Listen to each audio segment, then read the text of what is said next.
Hello, everybody. Welcome to today's author interview. My name is Jasmine, and I am the managing editor here at Porchlight Book Company based in Milwaukee, Wisconsin.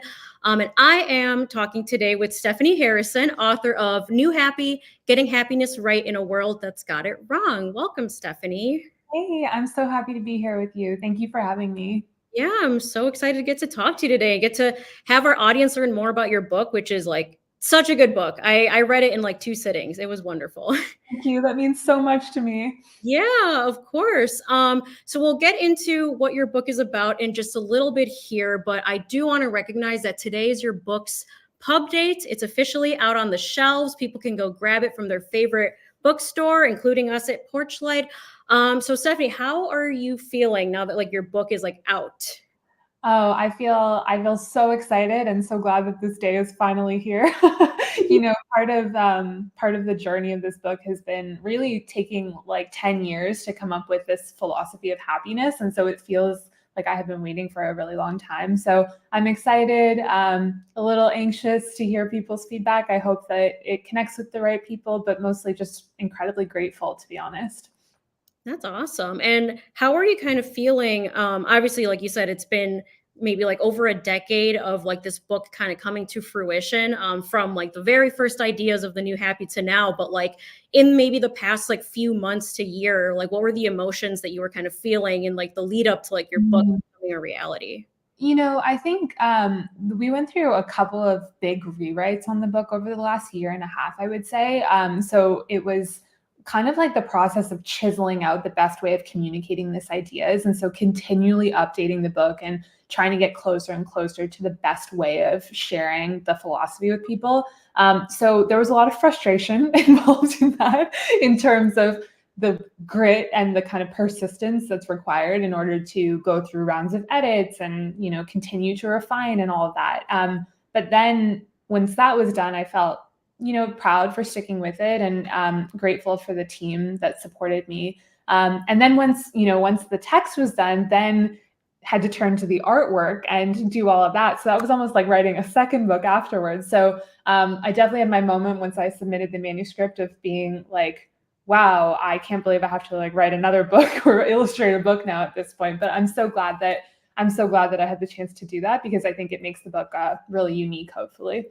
Yeah, I mean, that was one of the things that really stood out to me when I was reading it is, well, one, I love about the book how you take all of this, like all these different ideas about what happiness is, and from different like backgrounds, right? You go into like philosophy, economics, history, all of these different, sections of life, take all that wisdom, distill it down into a guide that I think is very accessible and entertaining to read for starters. But then, not only is the text of the book so compelling, but then you have all these like really beautiful like colors and designs, that I feel like the book can just kind of speak to people who have like very different like learning styles. Yeah. You're reading it, but then like you have these nice colors to kind of help you pause and like let those ideas sink in, or at least that's how my experience was reading the book. So I thought that was really great. And I loved how you kind of did all that. That makes me so happy because I think, one of the things that I've learned over the last few years of running, the company, the New Happy that I have, is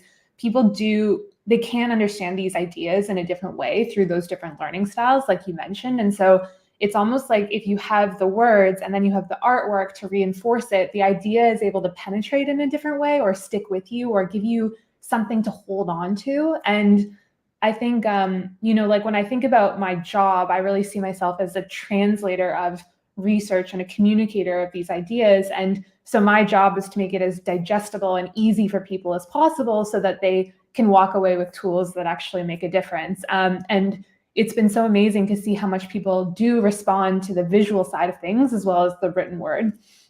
Yeah, no, it's awesome. Like I said, I really just like love the whole experience of reading the book, the way that it's set up. So okay, we're kind of talking about like your experience as an author, but for folks who maybe haven't heard of, the New Happy, because this is, something that you've been running for several years now and is now a book. Can you tell us more about maybe the book itself, but also kind of what the New Happy philosophy is and how that came to be? Yeah, of course. So when I was in my early 20s, I had an experience of looking at my life thinking, why aren't I happy yet? Because I did all the things I thought I was supposed to do in order to earn happiness. I had listened to these messages from the world around me about how I was supposed to behave and what I was supposed to achieve. And yet I was fundamentally a very miserable, a very unhappy person. And it sparked me to want to figure out, one, where I had gone wrong, and two, if I was the only one who had been through this, or if maybe it had affected other people. And so ultimately, that's what led me to grad school to study psychology. And it was at grad school that I started to map out this philosophy for the first time, arguing that basically our society has lied to us about happiness, and it's making us miserable, not only as people, but also contributing to the biggest problems that we face in the world, things like climate change. And so I realized that there was this opportunity to have a win-win of, we can be happy and we can also make the world a better place at the same time. But right now, through the conditioning that we've been given, it's the opposite. Our happiness tends to come at a cost to others or to the planet or to our social fabric. And so I started to further refine that out, and then eventually started the New Happy as a newsletter in 2018. And I really didn't know how to share these ideas beyond that. So I just started writing a little bit about it in hopes that people would enjoy it. And then a couple of years later, during the pandemic, I decided to devote myself to doing it full time. And that's when I started making the artwork and communicating these ideas every day to people. And eventually that's what led to the book. Yeah, that's awesome. When I was reading that intro to the book, and you kind of start on that scene of like, it's 2013, you're kind of just on the floor of your bedroom crying, and I was just like, oh, like same, like I've been there. Like I think we've all, millennials and Gen Z have had some kind of like, oh, I'm just sitting on the floor of my bathroom letting my shower run, wondering why I can't like function when everything is right around me. So I was like, yeah, I just thought that was, at least for me, just like very relatable. Like, oh my gosh, like I've been through that. And to see like, yeah, I think when you're in that kind of like stage in your life, like you almost don't see like what's next for you, what the future looks like. And so I think it's really helpful for you to start with that scene so we can see kind of how far you've progressed as like an author, but also how far this philosophy has come. Because for a lot of people who are still stuck in that stage, it's like it can feel kind of hopeless. I feel like of like there's no new happy or old happy. There's just like no happy, period, right? Like so now it's like, how do we even think beyond that? So you bring up such a good point. Like it is such a hopeless feeling, because if you're in that position of, hey, I conformed, I changed who I was in order to please people. Hey, I went out and tried to achieve all these things that I was told would make me feel whole on the inside. And hey, I did it all by myself because I'm supposed to be really independent. You do those things, and then you look at your life and you're like, well, what am I supposed to do now? Because this isn't working. And ultimately, what I see the most happen is people turn it around and punish themselves for it, which then entrenches this old happy worldview even more, because they say to themselves, oh, it's my fault I'm not happy. Then this proves that I'm not good enough as a person, and I have to continue trying to achieve more and perfect myself more. And it can be very difficult to get out of that vicious cycle. Yeah, and I know you even mentioned, you kind of say at the beginning of the book, like if you picked up this book, you probably grabbed it from like the self-help section. Because I think that is something that we are so used to. I mean, like I love a good self-help book, but I think we can sometimes get into the cycle of thinking like, yeah, like I'm the problem, I have to fix this, and I have to like, fix myself and like find all the books that'll give me like the next good plan or the next good idea to fix me. And you turn that on its head and said, even if my book is in the self-help section or like the self-care section or whatever you find it in, it's a bigger, broader, like global thing. Like there are systemic issues at play, but at the same time, like the solution is also found in the world at large, which I thought was like, it makes so much sense, but to see it written on the page, I thought was really kind of exciting. And I thought was really great. Thank you. That means so much to me. I mean, honestly, so much self-help operates in such a vacuum, right? Like it's a real consequence of one of the causes of old happy, which is individualism. This idea that going back to what we were just talking about, like if you're not happy, it's your fault, and so you have to figure out how to fix yourself. And most of us have not been welcome to question, how is the world affecting me? Like what is the world doing to me, and how is that transforming my own well-being? And I've even noticed over the years this increase in people who believe that, for example, their thoughts dictate their material conditions in life. And what a harmful way of thinking, and how difficult that is for people who might be suffering or going through difficult experiences in their lives. And so there's no way to talk about, in my belief, there's no way to talk about real happiness and well-being without also talking about things like politics, about the economy, about class, about systemic racism, about all of the issues that our society is facing, because all of those have a profound impact on our well-being. Yeah, and I think that's something that we kind of like forget, right? It's like we don't exist in a vacuum. There's all these bigger forces kind of on our shoulders, but then we still want to be like, oh, but I can fix me, right? Like I can go grab the next shiny book and fix it, right? And like, no, I don't think that that's the case, which I think your book makes a really good argument for that. And it makes, again, a really good argument for you don't have to fix it by yourself either. Like we exist as social creatures who need to be linked to each other. And like, that's where we're going to find our happiness, which I think is great. Thank you. Yeah. So why don't we dive right into an excerpt of your book then for folks who are like, okay, let's go. I'm ready. All right. Well, I thought that I could read from this chapter 6, which is called The Third Lie. And just to give a little bit of context for everyone. So the book is called New Happy, which means obviously there's an old happy, and old happy is the result of these systemic forces that we're talking about. And there are 3 lies specifically that old happy tells us. These lies impact our worldview, the way that we engage with the world and our relationships, and fundamentally, I argue that they're leading us towards misery. And so this third lie is the one that I think has gone the most unacknowledged in our culture and is, in fact, the most important one that we need to address. So I thought I would start with that, if that works for you. Of course. All right. The third lie, you're on your own. More than 250 million years ago, in the late Paleozoic era, all of the land masses on Earth were connected, forming a supercontinent called Pangaea. Toward the end of the Triassic period, tectonic plate movements started to break Pangaea apart. The pieces began to drift millimeters at a time. Over the course of millions of years, Pangaea split into 2, forming Laurasia and Gondwanaland. Then it split again, breaking into the continents that we know today. We have come to see each continent as a unique, separate thing, but they were not always this way. Florida was tucked in next to Senegal and Guinea. Nova Scotia and Morocco were nestled together. Old happy culture acts like the tectonic plate movement that broke apart Pangaea, separating what was once connected. Psychologically, we have never been farther apart from each other. We have forgotten the single most important factor for our happiness, the awareness that we are connected. The separate lie. The third worldview question is, how am I connected to others?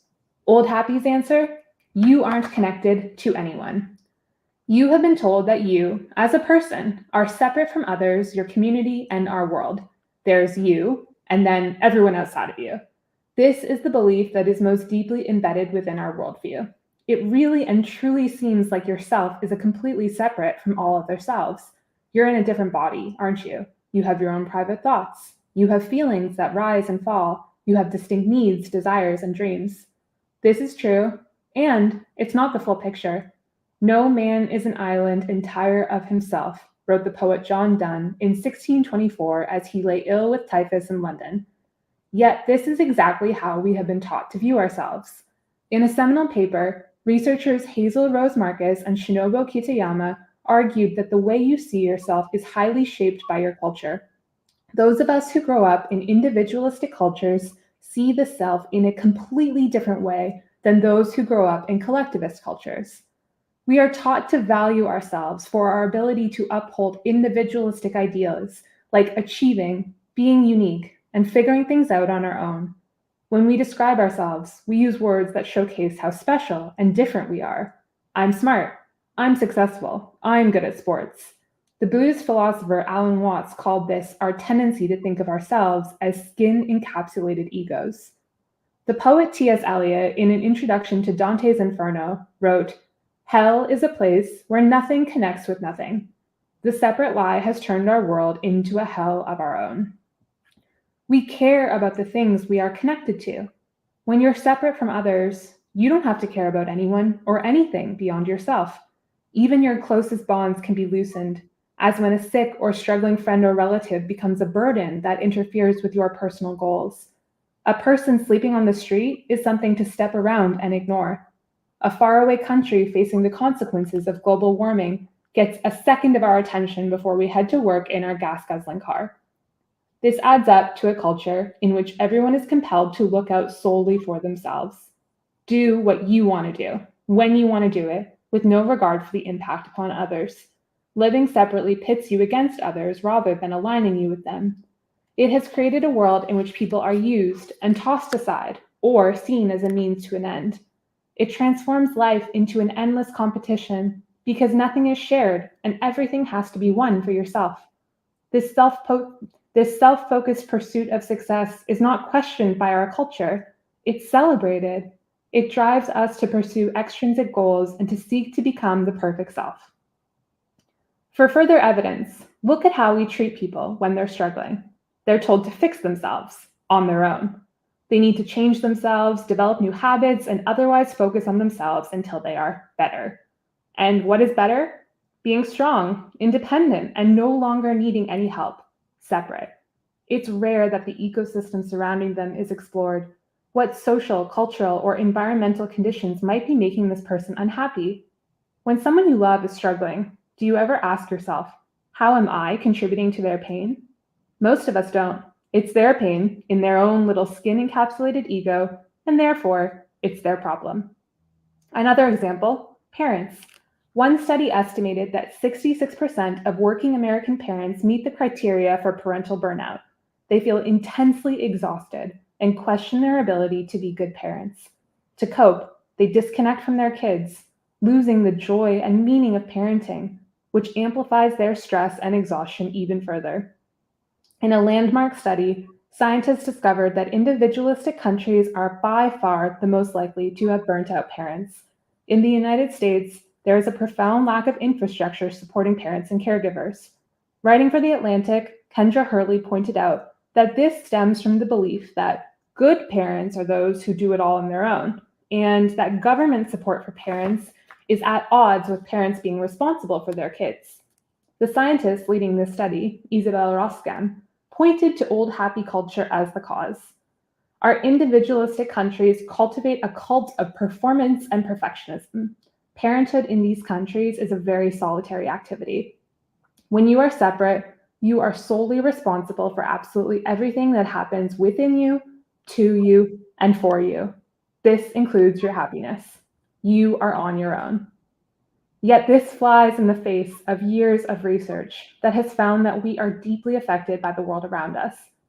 Scientists all agree that the single most important factor for your long-term happiness is your connections. The longest-running study at Harvard has followed the lives of 724 men for more than 80 years. The key finding: the happiest men were those who were the most connected to others. When we are disconnected, terrible things happen to our health.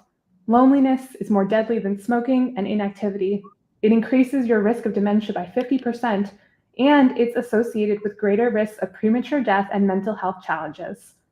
Look at how we punish people in prisons, using solitary confinement and depriving people of human contact, which leads to severe psychological harm. One study found that those in solitary confinement reported twice as many symptoms of trauma as other incarcerated people and were 7 times more likely to harm themselves. Many human rights advocates argue that it's a form of torture.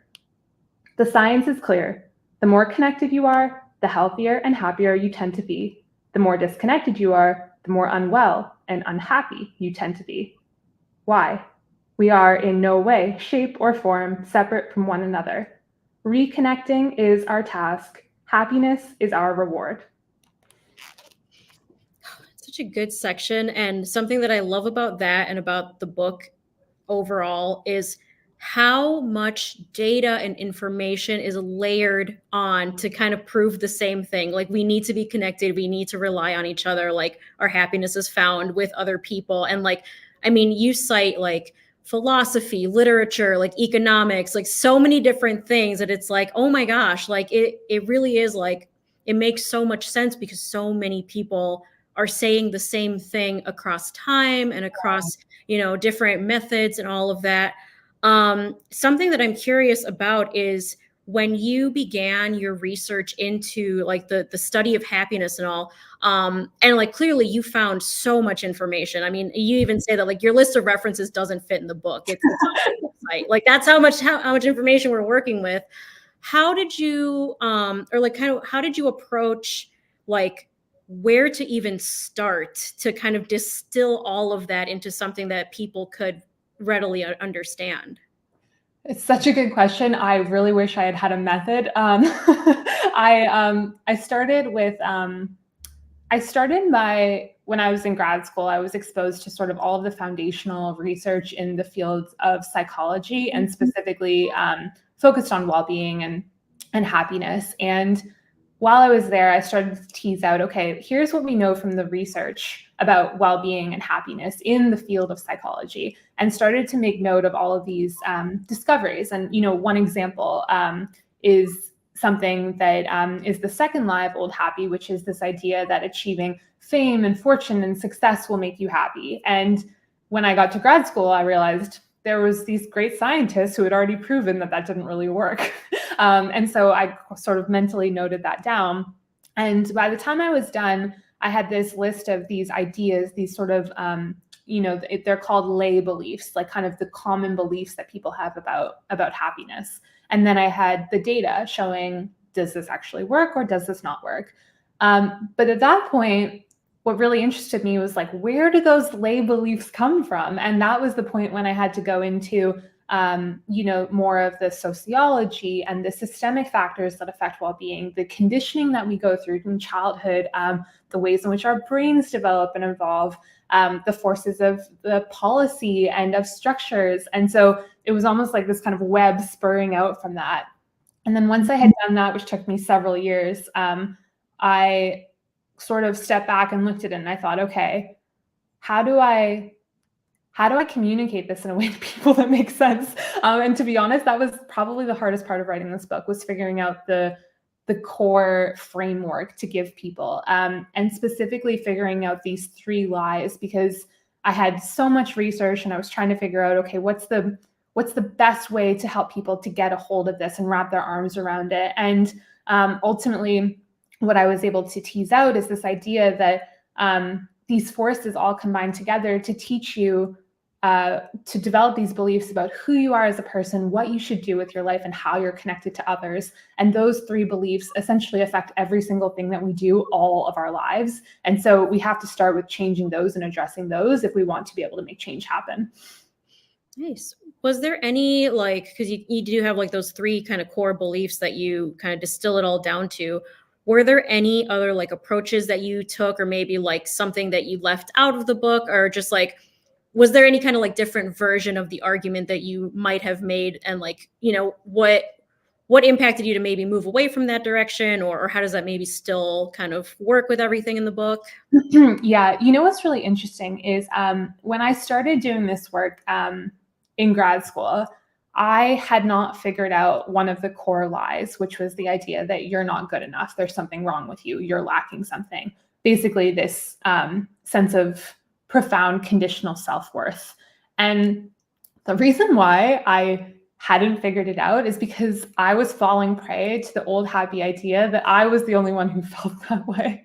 Like, I felt like I wasn't good enough, but I assumed, looking around, that everyone else felt like they were good enough. And it was only when I started the New Happy newsletter and I started getting feedback from people who would send me messages and notes and say, I never feel like I'm enough. I always feel like there's something wrong with me. I don't know how to fix myself.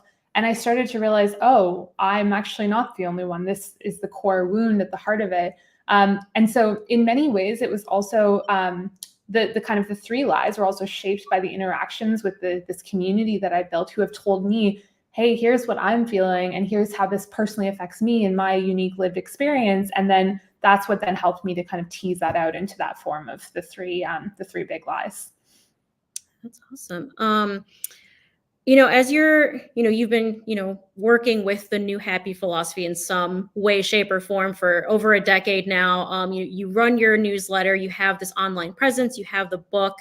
So someone might look at you from the outside and be like, oh, she has figured it out. She is living like the perfect new happy life. And if I just go buy this book, I will also, be like 100% new happy.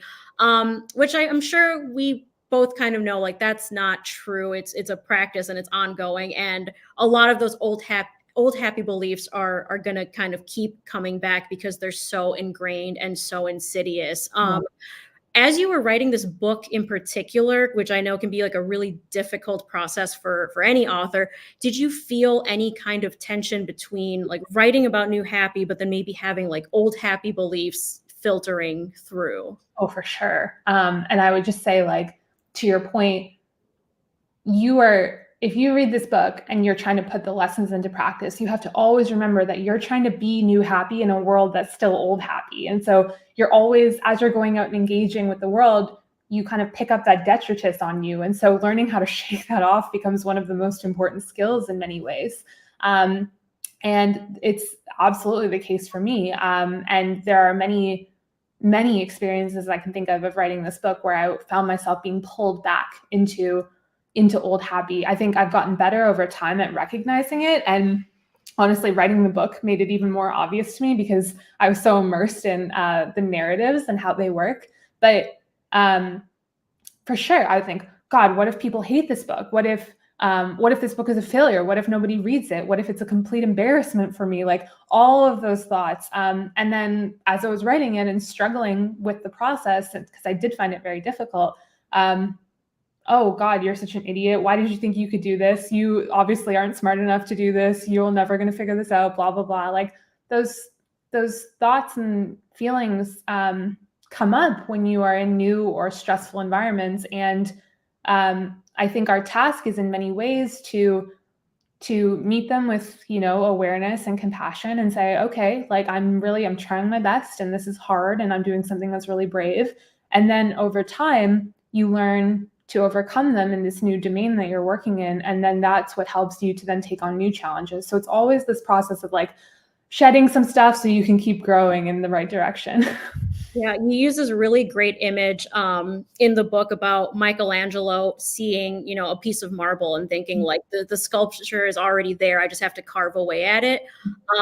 And with the new happy sort of like practice, it almost feels like it's doing that, but like every single day. Like, all right, I wake up, I got to like wipe off yesterday's old happy beliefs and like move forward and kind of do it again to find like this thing that is, I think, innate in all of us, like this feeling of connection and like happiness that, we want to find externally, but really it resides internally. So I thought that was a great image. Thanks. I love the way that you're using that. I think that's so true in my experience. And just to build on what you're saying, like part of me, I would be overjoyed if people read this book and they're like, I know this. But I helped, like, it's about the clearing away stuff in many ways, right? Like what's getting in the way of your well-being. And as you said, like, I really do believe that every single one of us is a good, loving, connected person. Like that's what we want most in life. Our brains and our bodies reward us when we are engaging in those pursuits through health and happiness and through meaning and purpose in life. And so it's really about just helping people to remember that all of those other things are mostly just a distraction that we have to continually like kind of turn our heads away from. Yeah. And I mean, even in the book, you kind of say like we look at these people who have achieved so much, right? And again, there's like that old happy belief of like, oh, they have achieved so much, therefore like they have achieved like ultimate happiness and whatnot. And even the idea of like they sprang fully formed, like with all this talent and all of these, movies or books or whatever they're going to create, just like ready to go. And I actually have it highlighted here, the line, when you mentioned like Charles Dickens, Julia Child, Serena Williams, like all these great luminaries. But what you say, and this is your line here, we don't see their journey of becoming those talented selves, which keeps the process shrouded in mystery and very, very hard to replicate for ourselves.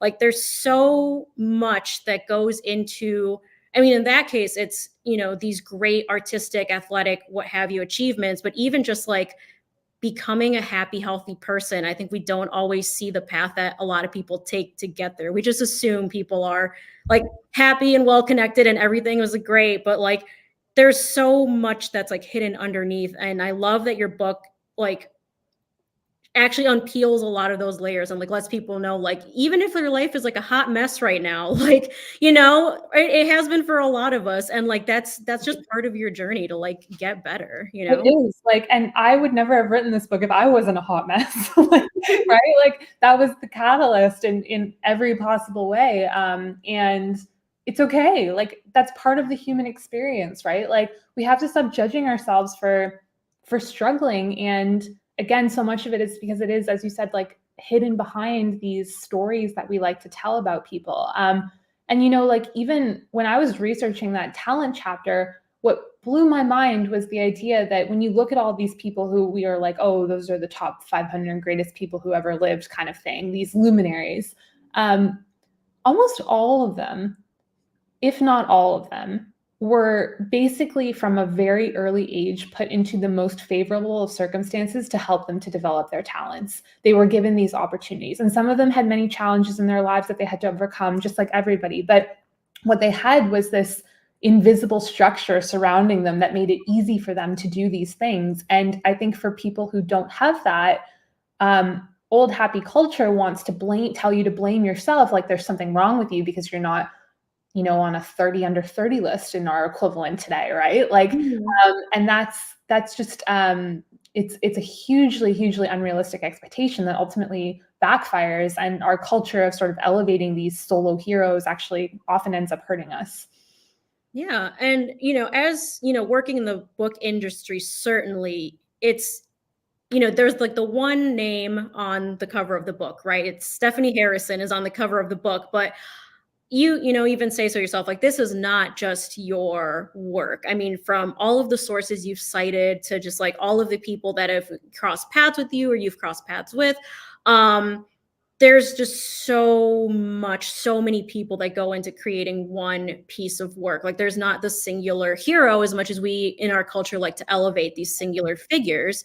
So my question for you is, again, kind of peeling back that layer of mystery, is who all needed to get involved for this book to become a reality? Like, what did that process look like for you?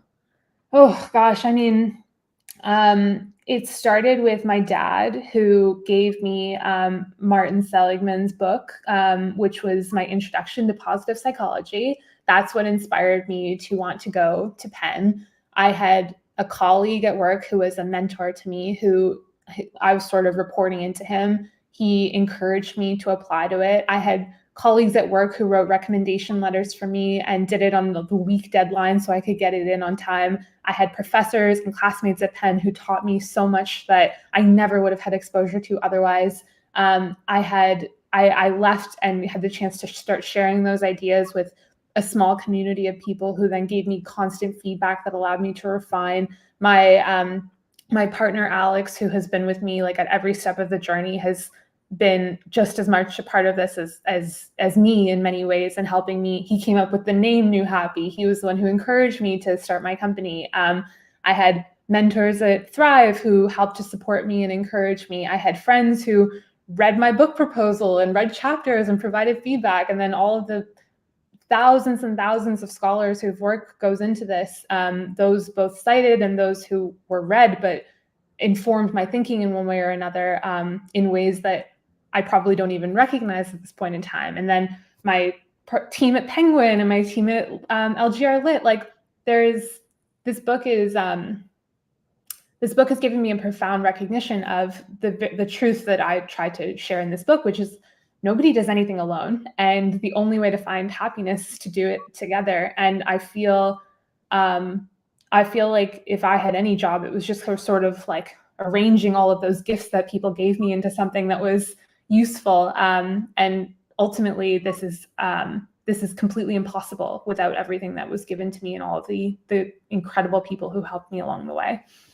Yeah, that's so wonderful that you have that recognition of just like how many people, like a huge scale. Like, if you were giving your Academy Award speech, like they're playing you off. You're not getting through On everyone. time, yeah. Yeah, like, there's no way. I I just find that so fascinating because I think, again, just living in the society we live in, there's so much pressure, I think, around like what is the legacy we're leaving behind and all of that, but even just a sense of like, am I having any impact on the world around me, the people around me? And I think just kind of listening to you, list off all these people who are part of this project in one way, like it makes you realize like how much like you can have an impact just by like giving someone like a book to read, and that becomes like a huge like sparking point for them. Or, I'm sure there was like a barista out there somewhere who made you the perfect latte one day and like that got you through writing a chapter, like, yeah. And it's so fascinating once you kind of break out of that idea of like, oh, I'm alone, nobody understands what I'm doing, et cetera, to realizing like, not only am I supported by all these people, but I probably supported someone else on their journey as well. And it's just like, it's such a like mind-blowing thing, I think, to realize that like, instead of aiming for this like huge like name in the stars like legacy, it's like we kind of are already building our legacy like every day, every little instant. I love how you say that, and like hearing you talk about it and thinking about it always gives me goosebumps, because like the point, as you said, is not to like elevate yourself or to enlarge yourself.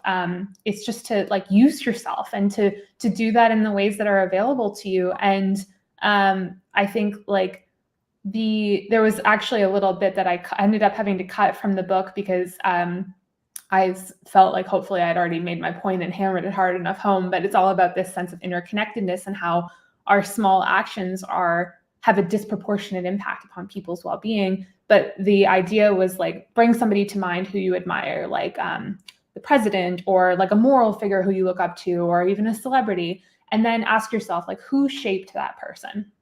Was it the parents who raised them? Was it the siblings who helped to play with them and cultivate their sense of joy? Was it the friends at school who helped them to discover their passion for debating? Was it the teacher who gave them the book that one time? Was it the taxi driver who took them to college and dropped them off and gave them some kind words to give them the courage to start talking to somebody? Like on and on and on the list goes. And all of us are made and shaped by other people. We cannot imagine ourselves to be separate, because every single thing that happens to us that is good is the result of other people. Oh, that's so, I know, I'm like chills, like it's so good. And it's just like, it's almost like it makes me feel hopeful, but at the same time makes me feel so sad that like that very innate answer that we know that we're connected with other people is just like squashed out of us by these systemic forces. And like we are made to feel isolated. And like we were kind of saying earlier, like we've both been in situations where we think we're the only ones who feel this way or nobody understands. And like, yeah, just like pausing to think about like, no, none of that is true, right? Like that's all. I just love that this book exists in the world to hopefully shake someone out of the idea of like, you're not alone, and you are loved and you are cared about. And also you love and care about other people. Like it's so necessary. Thank you. That means so much to me. I really think that that's sort of the whole point of the book and of life at the same time. That's awesome. Man, is there, if somebody's kind of on the fence, let's say, about reading the book, maybe they just think like it's too good to be true, or I don't have time to read this or whatever. Is there something that they can at least maybe take away, start implementing in their life, like right now, that might start bringing them some of that like new happy joy right away? Yeah, I think one of the exercises that I think has the power to make the biggest difference is this one that I lay out in the book called Who Helped Me? And it builds really on what we're talking about. But the idea is that as you go about your day, pay attention to all of the ways in which other people are contributing to your life in some way. It could be, your partner bringing you a cup of coffee, somebody smiling at you when you enter your office, a colleague checking in on how a report is going. These little moments, we tend to take them for granted because helping is our nature. So we don't notice them, but that means that we're missing all of these moments of joy and connection. And as you said, when you think you're alone, your brain actually turns into this self-preservation mode where it doesn't want to connect with others anymore because it's trying to protect you, which is unfortunately exactly what you need to override in order to become connected. And this is a way to help to look and see, oh, I am a part of the social fabric. I am benefiting from other people's actions. I might just not be paying attention to it in those ways. And then you can even build on that and say, where are people helping other people? Where are there moments of goodness happening in the world? Like people being kind to one another, people helping, people contributing. Like I subscribe to this newsletter called Nice News, and they share a daily positive news update. And it's all about how people are doing good in the world. And I absolutely love to see that because it gives me that sense of connectedness to humanity. So just little things like that can really make a big difference. Nice. And let's say, somebody does that, they start to see those little moments, they start to feel that kind of connection again. And maybe they're thinking, okay, I'm ready to maybe go put some good into the world now. Like I feel better. I want to like share it. I think that can sometimes feel intimidating to people, or they think they have to do these like big, huge, like voluntary projects and whatnot, when it really doesn't have to be all that, huge right away. What is something that, somebody who wants to start putting some good into the world can maybe start doing that they haven't necessarily thought about before? Yeah, we need to redefine helping. It's not just about going out and volunteering. It's about being of service using who you are. And there's so many ways to do that. The simplest is honestly an act of kindness, and it's probably the most well studied. There have been tons of studies that have found the benefits of being somebody who goes out and just does random acts of kindness for other people. And what that actually does is creates a ripple effect. So if you go out and you're kind to somebody else, they're going to be more likely to do something kind for someone else. So a simple act of helping a colleague, a friend, a partner, checking in on somebody who's having a hard time, that can make a really big difference. The second would be to think about where might you be able to think about expanding your footprint of service? So what do you do for work? How might this be construed or constructed to help to offer yourself to other people, whether that's through your skills and your talents or through what you've learned and what you've experienced? We can craft our jobs to be more of that. And then the third is to identify, how can I help in my community? What is it that I can do as I'm driving around in my neighborhood or connecting with my neighbors in order to support the fabric of connection in this environment that we're in? It's almost like you sort of just have to put your helping glasses on a little bit and say like, okay, I'm going to go find somewhere to help. Let me look for those opportunities. Yeah. And, throughout the book, you kind of mentioned that the people that are most happy are the ones that have found their unique gifts to help out. So we might have a vision of what we think helping is, but that might be somebody else's way of helping that doesn't really fit with us. If you're not a great public speaker, you probably don't want to go out to like a big protest and try to rally people, right? That's not going to be your gift. What is like a easy way? I mean, I think this is a big, long, lifelong project, but what's a simple way for someone to get started on figuring out like what their gift might be? I think honestly, one of the best ways is to ask the people who know you the most, know you the best. So ask them, what do you think I'm good at? When have you seen me come alive? What have I enjoyed or been excited about? If you don't have somebody who you can ask, and this could be a colleague or a boss or a friend or somebody in your family, start to think back in your life over the moments of energy, of interest, of curiosity that you have had, and identify what exactly you were doing at that point in time. You can also, I lay out a bunch of other exercises in the book, like when you were 7 years old, what did you dream about doing? And if you had to steal somebody else's schedule, like you had to wake up and live as them and do the things that they did every day, who would it be and why? Starting to tease out those little moments of, it's almost like, being kind of drawn towards something. That's the feeling that you're looking for. That's awesome. Obviously in writing this book and doing your studies for, the creation of the new happy philosophy, those are a lot of your gifts in play, which I think the world is much better for you having shared those gifts with us. And I'm kind of curious, maybe stepping away a little bit from the content of the book and back to your experience as an author. Was there anything kind of like unexpected that you learned about yourself during this process, or just like anything, that you learned that maybe you didn't know before? I think I had a lot more kind of like mental roadblocks than I expected that I had to overcome. So thinking like, oh, I can't write a book that's like entertaining, or I can't do something that's concise and appealing to people, or just like anything that's kind of follows, like I can't, whatever that is. And so learning how to overcome those was a big part of the journey, I would say. Then on the positive front, I think what something I discovered I really loved was going through the editing process, as painful as it was. That it's back to the Michelangelo image, like the chipping away to try and get at the core. I really found that very gratifying, very difficult, but very intellectually stimulating and interesting. And so I think that was something I didn't know that I was excited about that. And so that's something where now I have a couple of friends who are working on books, and I'm always telling them, like, send me your pages. I want to look at them and I would love to give you feedback, because I really enjoy it. So that was something I didn't expect to happen. I know there's like a lot of very well-known writers out there who have like very well-known writing routines, like waking up at 5 a.m. and writing 15 pages and, walking your dog or whatever that is, which I wish I had that kind of routine and very much do not. Was there anything that you did like that for yourself to like guide your writing? Like, did you have any like routines or rituals that came up, or was it kind of like letting it free flow, or what did that look like for you? No, I am not that kind of person. And to be honest, I think I think a lot of the habit stuff is really overrated. It's very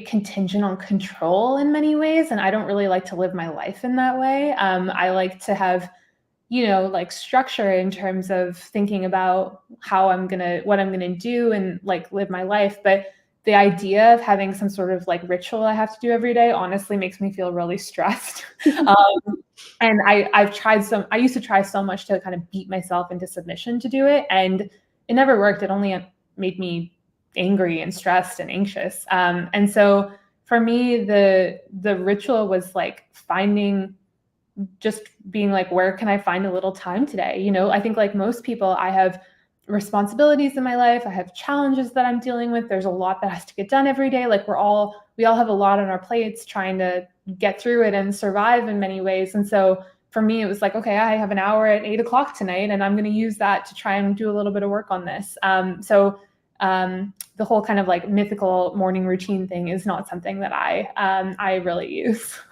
Yeah. Oh gosh. I definitely feel a lot better hearing that, because the amount of times I've bought like a paper planner saying like, I'm going to be a planner girly this year, and then it just doesn't work. And like, I'm like, I don't like doing this. Like, it feels like an additional task to write my tasks down. Like things like that are not going to happen. So yeah, the idea of like this, like you said, mythical writing kind of practice, it's like, it works for some people, but it's really not, it seems like what works for everyone. So, and also, like, to be honest, I think a lot of that stuff has been really commoditized by old happy culture as well, because like it is a part of one's inner life that can be consumed on the internet. So when people post photos of like their perfect morning routines or their beautiful breakfasts or the things that they do every day or whatever, it's a way of communicating like something about who you are as a person. And in many ways is tied to a lot of like kind of the kind of I would say like capitalist values that are ultimately in many ways at the heart of old happy. And if a routine helps you, that's fantastic. Like, go for it. I'm so supportive of everyone who wants that and who embeds that into their life. But there's a lot of shame that, like what you're describing, that's how I felt as well, like around it. Oh God, I must be a bad person because I can't plan my day around this stuff. But in reality, it's like people have kids or people who they're caregiving for, or work that's unpredictable, or like challenges in the world that are occurring. Don't put so much pressure on yourself if it doesn't help you. yeah, I love that. And I'm sure there's people out there who are just like, feeling a sigh of relief, being like, oh, okay, like here's a published author with a book out there who like, yeah, love it. Awesome. I will keep doing what I'm doing then. And yeah, I mean, you kind of mentioned that idea of like commodifying like the internal self, like the new happy existed and continues to exist as an online presence. How have you kept that from kind of overtaking you, and maybe like, because I think like social media and the internet like is a great place to share information, but like can also just like suck all the energy out of you and kind of turn into too much of a thing. So like, how have you kept that kind of like extrinsic force from like overtaking just the value of your work?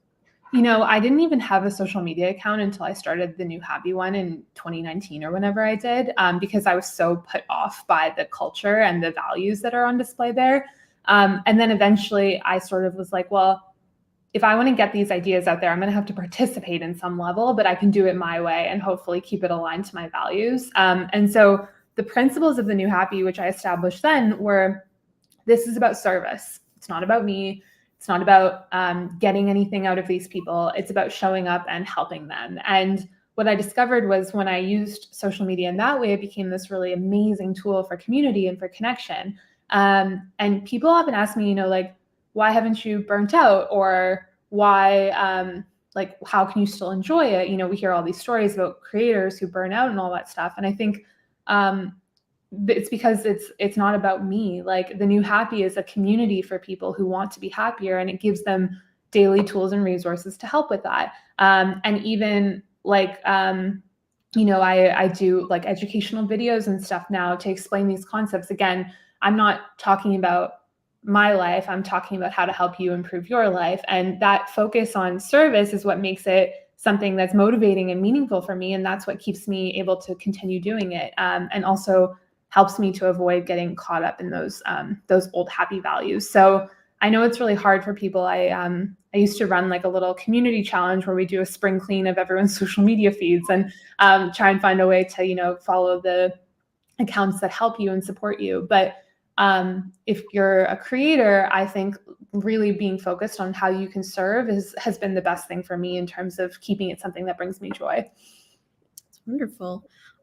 So we are coming up on our time here, which is incredible. This has been flying by. Oh my God, I can't believe it. Yeah, and I feel like there's like, I'm just gonna see if I can like show this on the camera. This is my copy of the book I was working with, and like there's so many oh my God. things I marked that I could easily turn to a page and be like, Stephanie, tell me more about this. Yeah, next time. Yeah, next time. Well, part 2 of this chat will come back when a year later. Where is she now? But before we kind of wrap things up here, is there any little piece of wisdom you learned either from your journey as a writer or from your journey in creating the New Happy, or like anything that you haven't shared yet that you want to make sure you share with people out there? I think the core message that I want people to hear, and I think that you need to hear every day, is you're enough. You matter. You're important. You have something really valuable to share with the world, and when you do, you also have the power to really make a lasting difference in the way that only you can. So don't hide yourself or think that you're not good enough or think that you have to wait to help people or make a difference. You can start right now, and the world will be so enriched by you and your authentic self. So beautiful. Thank you so much, Stephanie. It's been such a joy speaking with you. Like I said before we hopped on here, I love that we got to have this sort of conversation one-on-one and reading the book first off, which I feel like reading anyone's book is always that very intimate conversation with the author. But now to actually get to speak with you in person has been just such a cool part of my day today. And I'm so glad to have met you. So. Oh my God, I feel the same. I'm so grateful. I can't imagine a better way to start sharing this book with the world. I'm so grateful to you. And thank you for your incredibly generous read of the book and your excitement about it. I really can't tell you how much that means to me. Of course. Yeah. Is there anywhere, if people are, excited to follow up with you or follow what you're doing, which they should be because this has been great and your book is wonderful, where can people follow you or kind of stay in touch with what's going on with the New Happy? I think the best place is probably just our website, which includes links to everything. So that's thenewhappy.com.